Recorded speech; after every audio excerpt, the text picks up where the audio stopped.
राजस्थान की रेतीली धरती और पहाड़ी क्षेत्रों में पानी की एक एक बूंद के लिए संघर्ष कोई नई बात नहीं, मगर पूर्वी राजस्थान उपजाऊ जमीन वाले तीन प्रमुख जिलों करौली, सवाई माधोपुर और गंगापुर सिटी की सीमा पर स्थित पांचना बांध का विवाद अब पानी की जरूरत से ऊपर उठकर एक गंभीर सामाजिक और राजनीतिक विवाद का रूप ले चुका है। जून के इस सप्ते महीने में यह दशकों पुराना विवाद एक बार फिर ज्वालामुखी की तरफ फट पड़ा है।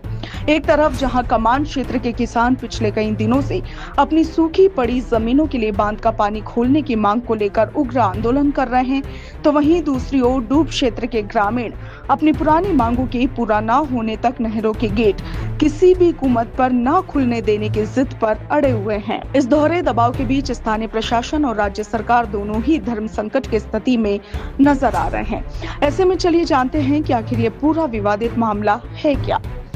दरअसल पांचना बांध साल 1977 से 2004 के बीच करौली जिले में मिट्टी के अनूठे बांध के रूप में सिंचाई और पेयजल आपूर्ति के उद्देश्य से बनाया गया था, मगर बांध की पूरी तरह तैयार होते ही इसके पानी के वितरण को लेकर दो अलग अलग भौगोलिक क्षेत्रों के किसान आमने सामने हो गए। इस बांध के कमान क्षेत्र के अंतर्गत सवाई माधोपुर और नवगठित गंगापुर सिटी जिले के कुल 35 गांव शामिल है। इन गांवों में प्रमुख रूप से मेणा और सर्व समाज के किसान निवास करते हैं। सरकारी योजना के मुताबिक इन किसानों को बांध की मुख्य नहरों से अपनी कृषि भूमि सींचने का पानी मिलना तय था, मगर साल 2006 के बाद से इन्हें पानी की एक बूंद भी नसीब नहीं हुई, जिससे इनकी तकरीबन 40,000 बीघा उपजाऊ जमीन पूरी तरह से प्रभावित हो चुकी है। पांचना बांध के पास डूब यानी कैचमेंट क्षेत्र है, जो करौली जिले वाला इलाका है। इसमें मुख्य रूप से 39 गांव आते हैं। इन गांवों में बहुसंख्यक रूप से गुर्जर समाज के लोग रहते हैं। बांध निर्माण के समय इन ग्रामीणों की पुश्तैनी खेती की जमीनें और मकान पानी में डूब गए थे। इनका स्पष्ट कहना है कि जब तक डूबने वाली जमीनों का उचित मुआवजा स्थानीय युवाओं को रोजगार और सिंचाई के लिए स्वीकृत गुडला पांचना लिफ्ट परियोजना का पूरा पानी उन्हें नहीं मिल जाता, तब तक वे बांध के फाटकों को छूने भी नहीं देंगे। आपको बता दें कि समय के साथ ये जल संकट केवल खेती और सिंचाई तक सीमित नहीं रहा, बल्कि दो बड़े समाजों के बीच आपसी वर्चस्व और सामाजिक वैमनस्य की वजह बन गया। साल 2006 में हुए बड़े गुर्जर आंदोलन के बाद से ही डूब क्षेत्र के ग्रामीणों ने पांचना बांध पर कड़ा पहरा लगा रखा है और नहरों के गेट खोलने पर पूरी तरह से रोक लगा रखी है। आलम यह हो चुका है कि पिछले 20 सालों में इस बांध से नहरों के जरिए खेतों के लिए नियमित पानी कभी नहीं छोड़ा गया। पूरे साल में सिर्फ एक बार प्रसिद्ध जैन तीर्थ स्थल श्री महावीर जी मेले के दौरान भगवान के अभिषेक के लिए ही बहुत सीमित मात्रा में पानी नदी के रास्ते आगे भेजा जाता है। वर्तमान में दोनों पक्षों की ओर से अलग अलग स्थानों पर महापंचायतें बुलाई जा रही है, जिससे क्षेत्र का सामाजिक ताना बाना खतरे में पड़ गया है।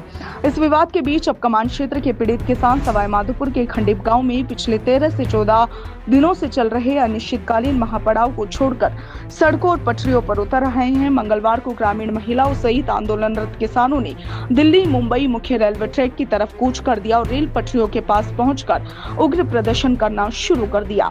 हालांकि जैसे ही ये खबर फैली, रेलवे सुरक्षा बल, राजस्थान आर्म्ड कांस्टेबलरी और स्थानीय पुलिस प्रशासन में हड़कंप मच गया। आंदोलनकारी किसानों ने अपने साथ 200 से अधिक ट्रैक्टर, जेसीबी मशीनें और डीजे साउंड सिस्टम लेकर रैलियां निकाली, जिससे पूरे क्षेत्र में भारी तनाव का माहौल बना हुआ है। इस पूरे संकट में राजस्थान सरकार में कैबिनेट मंत्री डॉक्टर किरोड़ी लाल मीणा की सीधे हस्तक्षेप ने इस मामले को पूरी तरह से गरमा दिया है। डॉक्टर किरोड़ी लाल मीणा ने इस संबंध में मुख्यमंत्री भजनलाल शर्मा से व्यक्तिगत मुलाकात की और उन्हें एक चेतावनी भरा पत्र सौंपा है, और इतना ही नहीं बल्कि उन्होंने मंत्री पद तक की चिंता छोड़ने के लिए भी कह दिया। हालांकि इस पूरे मामले में कानूनी मोर्चे पर भी बड़ी हलचल हुई है। राजस्थान उच्च न्यायालय ने इस विवाद से जुड़ी एक अवमानना याचिका पर बेहद गंभीर रुख अपनाते हुए सरकार और प्रशासन को स्पष्ट गाइडलाइन जारी की है।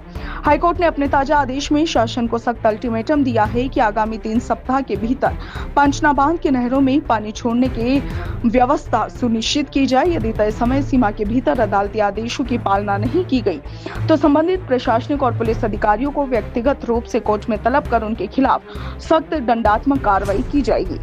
मगर स्थानीय पुलिस और जिला प्रशासन के अधिकारी भारी सामाजिक तनाव और दोनों समाजों के बीच संघर्ष होने के डर से बलपूर्वक नहरों के गेट खोलने की हिम्मत नहीं जुटा पा रहे। ऐसे में इस दशकों पुराने और बेहद जटिल संकट को हमेशा के लिए शांत करने और पूर्वी राजस्थान को किसी बड़े सामाजिक टकराव से बचाने के लिए भजनलाल सरकार वर्तमान में गृह राज्य मंत्री जवाहर सिंह भेड़म और कृषि मंत्री डॉक्टर किरोड़ी लाल मीणा के माध्यम से दोनों पक्षों के सामाजिक प्रतिनिधियों को एक जाजम पर लाने का प्रयास निरंतर कर रही है।